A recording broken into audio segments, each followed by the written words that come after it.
Siap. Balik lagi sama gua, minta informasi. Dan hari ini guys, kita mau ngomongin sesuatu yang deket banget sama kita, tapi sering banget kita lupain kehebatannya. Tahukah kamu? Yap, bener banget, tubuh kita sendiri. Sering gak sih kalian mikir, gimana ceritanya semua organ di badan kita ini bisa kerja barengan tanpa kita suruh? Kayak ada pasukan super mini yang ngatur semuanya, gokil. Tubuh manusia itu, kalau gue bilang sih, kayak semesta mini, yang penuh misteri dan keajaiban.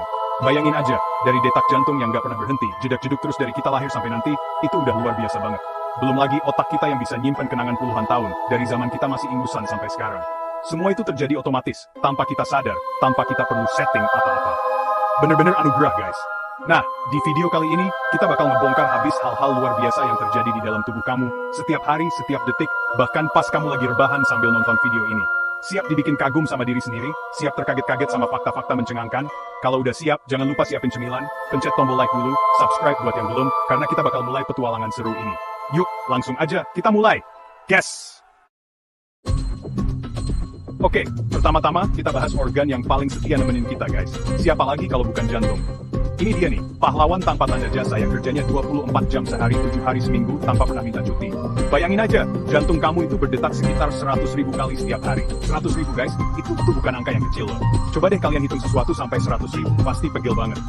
Nah, jantung kita ngelakuin itu setiap hari, tanpa kita sadari, tanpa kita perintah. Dia tahu aja tugasnya, pompa darah ke seluruh tubuh, ngasih kehidupan ke setiap sel. Keren banget kan? Kalau dihitung sepanjang hidup kita, misalnya kita dikasih umur panjang, detak jantung kita itu bisa lebih dari 3 miliar kali. 3 miliar kali guys, angkanya aja udah bikin pusing, gimana kerjanya coba? Itu setara kayak dia lari maraton tanpa henti seumur hidup kita. Dan yang paling gokil, semua itu terjadi tanpa pernah berhenti sama sekali. Bahkan saat kamu lagi tidur pules banget, mimpi indah, jantung tetap kerja keras, jedak-jeduk, pastiin kamu tetap hidup dan bisa bangun pagi lagi. Dia nggak pernah bilang, bentar ya gue istirahat dulu 5 menit, nggak ada guys. Coba deh kalian rasain sekarang, pegang dada kalian. Itu dia, detak kehidupan yang konstan, yang jadi bukti kalau kita masih dikasih kesempatan buat nikmatin hari ini. Jantung ini kayak mesin super canggih yang gak pernah rewel, asal kita jaga baik-baik. Dia ngatur ritmenya sendiri, kadang cepet kalau kita lagi semangat atau olahraga, kadang melambat kalau kita lagi rileks. Semua otomatis, semua presisi. Ini baru satu organ guys, udah sekeren ini. Gimana dengan yang lain? Jadi, setiap kali kalian dengar suara detak jantung kalian, ingat ya, itu adalah suara kerja keras yang luar biasa. Itu adalah musik kehidupan yang terus dimainkan khusus buat kalian. Jangan pernah anggap remeh kekuatan si kecil di dalam dada ini. Dia adalah pusat dari sirkulasi kehidupan kita, yang memastikan setiap bagian tubuh kita dapat pasokan energi dan oksigen. Bener-bener pahlawan sejati di dalam tubuh kita. Siap! Lanjut guys. Setelah jantung yang gak pernah capek, ada lagi nih organ yang gak kalah vital dan kerjanya juga non-stop, paru-paru. Nah, ini dia nih, pabrik oksigen pribadi kita. Setiap hari, sadar atau nggak sadar, kamu itu menghirup dan menghembuskan udara sekitar 20.000 kali. 20.000 kali guys. Coba bayangin kalau kita disuruh ngitungin napas kita sendiri, pasti ribet banget. Tapi paru-paru kita ngelakuin itu dengan santai, otomatis tanpa perlu kita pikirin. Prosesnya juga ajaib banget. Setiap kali kita tarik nafas, oksigen dari udara yang kita hirup itu masuk ke paru-paru, terus diserap sama darah, dan diedarin ke seluruh tubuh. Nah, pas kita buang nafas, karbon dioksida yang menjadi sampah dari proses metabolisme tubuh dikeluarin. Pertukaran ini terjadi terus-menerus, tanpa henti. Dan yang lebih keren lagi, sistem tubuh kamu itu tahu persis berapa banyak oksigen yang dibutuhkan saat itu. Misalnya lagi lari, napas jadi lebih cepat dan dalam. Lagi santai, napas jadi lebih pelan. Semua diatur otomatis. Coba deh sekarang kita tarik napas di dalam-dalam. Tahan sebentar, terus hembuskan pelan-pelan. Seger banget kan? Itu dia kerja paru-paru kita guys. Dia nggak cuma ngasih kita oksigen buat hidup, tapi juga bantu membuang zat-zat yang nggak berguna lagi buat tubuh. Kalau paru-paru kita sehat, kita bisa beraktivitas dengan maksimal, bisa lari, bisa ketawa, bisa ngomong panjang lebar kayak gue sekarang ini. Makanya, penting banget jaga kesehatan paru-paru kita. Hindari asap rokok, polusi, dan sering-sering hidup udara segar. Paru-paru ini kayak dua balon ajaib di dalam dada kita. Mereka mengembang dan mengembus tanpa kita sadari, memastikan kita selalu dapat pasokan udara bersih. Tanpa kerja keras mereka, kita nggak bakal bisa bertahan hidup lebih dari beberapa menit. Jadi, setiap tarikan napas itu adalah anugerah. Sebuah proses otomatis yang sangat kompleks, tapi berjalan dengan begitu sempurna. Bener-bener bukti kebesaran sang pencipta kan? Jangan lupa bersyukur buat setiap napas yang kita hirup. Mantap! Nah, sekarang kita pindah ke pusat komando tubuh kita guys. Siapa lagi kalau bukan otak? Ini dia nih, organ yang paling misterius sekaligus paling canggih yang kita punya. Bayangin ya, otak manusia itu beratnya cuma sekitar 1,4 kg. Kecil kan kelihatannya? Eits, jangan salah, walaupun ukurannya segitu, kerjanya bisa ngalahin superkomputer paling canggih di dunia sekalipun. Bener-bener gak masuk akal, tapi nyata adanya. Setiap detik guys, setiap kedipan mata, otak kita itu memproses jutaan informasi sekaligus. Jutaan. Dari suara yang kita dengar, kayak suara gue sekarang ini, gambar yang kita lihat di layar, sampai emosi yang kita rasain, seneng, sedih, kaget, semua diolah sama otak. Belum lagi ingatan-ingatan kita, dari yang paling remeh-temeh sampai yang paling berkesan, semua tersimpan rapi di sana. Gimana caranya dia bisa ngelakuin itu semua secara bersamaan dan secepat itu? Itu masih jadi misteri besar yang terus dipelajari para ilmuwan. Otak kita ini juga yang ngatur semua gerakan kita, dari yang paling simple kayak ngedipin mata, sampai yang kompleks kayak main alat musik atau olahraga. Dia juga yang bikin kita bisa mikir, belajar hal baru, mecahin masalah, berkreasi, dan punya mimpi. Semua ide-ide gila, inovasi, karya seni, semua lahir dari organ seberat 1,5 kiloan ini. Bener-bener pusat dari semua kecerdasan dan kreativitas kita. Tanpa otak, kita nggak bakal bisa jadi manusia seutuhnya. Jadi kalau kalian lagi mikir keras, lagi belajar, atau lagi ngelamun sekalipun, ingat ya, ada superkomputer super canggih yang lagi kerja keras di dalam kepala kalian. Dia nggak pernah berhenti belajar, nggak pernah berhenti beradaptasi. Setiap pengalaman baru, setiap informasi baru, itu jadi makanan buat otak kita. Makanya, penting banget buat terus ngasih nutrisi yang baik buat otak kita. Sawa itu lewat belajar, baca buku, atau sekadar ngobrol sama orang lain. Jaga baik-baik aset paling berharga ini guys. Siap? Chapter 4, Neuron, kabel super panjang di otak, ribuan kilometer. Gokil. Masih ngomongin soal otak nih guys. Tadi kan kita udah bahas betapa canggihnya otak kita secara detail. Nah sekarang kita mau ngezoom di dalam lagi, ke unit terkecil tapi paling penting di otak, yaitu neuron, atau biasa disebut juga sel saraf. Ini dia nih, prajurit-prajurit kecil yang jadi kunci dari semua kehebatan otak kita. Jumlahnya nggak main-main guys. Otak kamu itu punya sekitar 86 miliar neuron. 86 miliar. Bayangin sebanyak apa itu. Lebih banyak dari jumlah bintang di galaksi kita loh. Nah, neuron-neuron ini tugasnya apa sih? Mereka ini kayak kurir super cepat di dalam otak. Mereka saling kirim sinyal listrik lewat koneksi yang namanya sinaps. Jadi setiap kali kamu mikir, ngerasain sesuatu, atau gerakin badan, itu semua berkat kerja keras miliaran neuron yang lagi saling ngobrol lewat sinyal listrik. Prosesnya cepet banget, lebih cepat dari kehidupan mata. Bayangin aja, ada 86 miliar kurir yang kerja barengan buat ngirim pesan ke seluruh penjuru otak-otak kita. Keren kan? Dan yang lebih bikin melongo lagi guys, kalau semua koneksi antar neuron ini, atau yang disebut akson, disambungin jadi satu, total panjangnya itu bisa mencapai ribuan kilometer. Ribuan kilometer. Itu sama aja kayak kabel super panjang yang lilit-lilit di dalam kepala kita. Padahal otak kita ukurannya segitu aja. Gimana caranya bisa muat kabel sepanjang itu di ruang sudut tengkorak kita? Itu dia salah satu keajaiban desain tubuh manusia. Bener-bener efisien dan luar biasa. Setiap neuron itu kayak komputer mini, dia bisa menerima informasi, ngolah, terus ngirim lagi ke neuron lain. Dan jaringan yang terbentuk dari miliaran neuron ini, yang bikin kita bisa belajar hal baru. Setiap kali kita belajar sesuatu, koneksi antar neuron jadi makin kuat, atau bahkan terbentuk koneksi baru. Jadi, semakin sering kita make otak kita buat mikir dan belajar, jaringan neuron kita jadi makin kompleks dan makin pintar. Makanya, jangan malas buat belajar guys, karena itu sama aja kayak lagi nge-gym buat neuron-neuron kita. Mantap jiwa. Chapter 5, Tidur. Otak tetap kerja bres, bukan sekadar istirahat. Nah, ini nih aktivitas yang sering kita anggap sepele, tapi ternyata penting banget buat otak kita. Tidur. Banyak yang mikir, pas tidur itu otak kita akan istirahat total, mati suri sementara. Eits, salah besar guys. Justru saat kamu lagi enak-enaknya tidur, mimpi lagi jalan-jalan ke Paris atau ketemu idola, otakmu itu nggak sepenuhnya mati atau istirahat total. Dia justru lagi sibuk banget, kerja lembur. Jadi pas kita tidur, otak kita itu kayak lagi ngadain sesi general cleaning atau beres-beres besar-besaran. Dia mulai sortir informasi-informasi yang masuk seharian. Informasi yang nggak penting, yang cuma numpang lewat, bakal dibuang atau dilupain. Ini penting banget guys, biar hard disk otak kita nggak kepenuhan sama data-data sampah. Coba bayangin kalau semua hal yang kita lihat dan dengar seharian, itu kita ingat semua, bisa-bisa kepala kita meledak. Selain buang informasi yang nggak penting, pas tidur otak juga kerja keras buat menyimpan kenangan-kenangan yang bermakna. Pengalaman seru hari itu, pelajaran penting yang baru dipelajari, momen-momen emosional, semua itu dikonsolidasi, diperkuat, dan disimpan jadi memori jangka panjang. Makanya kalau habis belajar sesuatu terus kita tidur cukup, biasanya ilmunya jadi lebih nempel. Itu karena otak kita lagi nge-save data pas kita tidur. Keren kan? Gak cuma itu, tidur juga penting buat nge-reset emosi kita. Pernah nggak sih kalian merasa suntuk banget, terus setelah tidur bangun jadi lebih seger dan moodnya lebih baik? Itu karena pas tidur, otak juga ngatur ulang koneksi-koneksi yang berkaitan sama emosi. Jadi, tidur itu bukan cuma buat ngilangin capek fisik, tapi juga capek mental dan emosional. Makanya, jangan pernah nyeplein tidur, guys. Kasih waktu yang cukup buat otak kita beres-beres. Biar besok pagi siap tempur lagi dengan pikiran yang fresh. Siap! Chapter 6, Tulang. Lebih kuat dari beton, rangka super ringan. Oke guys, dari otak kita pindah ke bagian yang kita bentuk, yang bikin kita bisa berdiri tegak, tulang. Mungkin kelihatannya tulang itu biasa aja, keras putih gitu doang. Tapi jangan salah guys, tulang kita ini punya kekuatan super yang mungkin nggak pernah kalian bayangin sebelumnya. Percaya nggak percaya, dalam 1 inci kubik tulang, kekuatannya itu bisa lebih tinggi dari beton. Iya, beton yang buat bangun gedung-gedung tinggi itu. Gokil banget kan? Bayangin, material kuat beton tapi ada di dalam tubuh kita, membentuk rangka yang kokoh. Tapi, meskipun kuat banget, tulang kita itu tetap ringan dan punya sedikit fleksibilitas.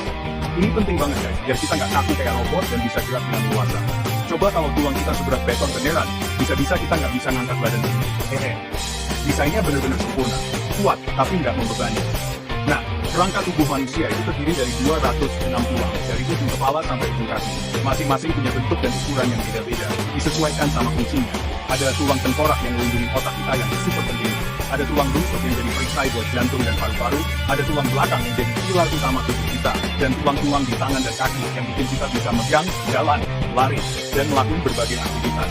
Semua tulang ini kerja bareng, saling nyambung, ngasih kita bentuk tubuh yang proporsional, menopang berat badan kita, dan yang paling penting, jadi tempat nempelnya otot-otot kita, yang nanti bakal kita bahas juga. Jadi tanpa tulang, kita ini cuma bakal jadi gumpalan daging yang gak bisa ngapa-ngapain. Makanya jaga kesehatan tulang itu penting banget. Konsumsi kalsium yang cukup, olahraga teratur, biar rangka tubuh kita tetap kuat sampai tua nanti. Keren kan pondasi tubuh kita ini? Chapter 7. Setelah tulang yang jadi rangkanya, sekarang kita bahas mesin penggerak tubuh kita, yaitu otot. Nah, kalau tulang tadi ngasih struktur, otot inilah yang bikin kita bisa bergerak guys. Dipadu sama lebih dari 600 otot yang ada di seluruh tubuh kita bisa ngelakuin berbagai gerakan yang kompleks banget. Dari gerakan yang butuh tenaga besar kayak lari kenceng, lompat tinggi, angkat beban, sampai gerakan yang paling simple dan sering kita lakuin tanpa sadar, kayak sekadar senyum atau ngedipin mata.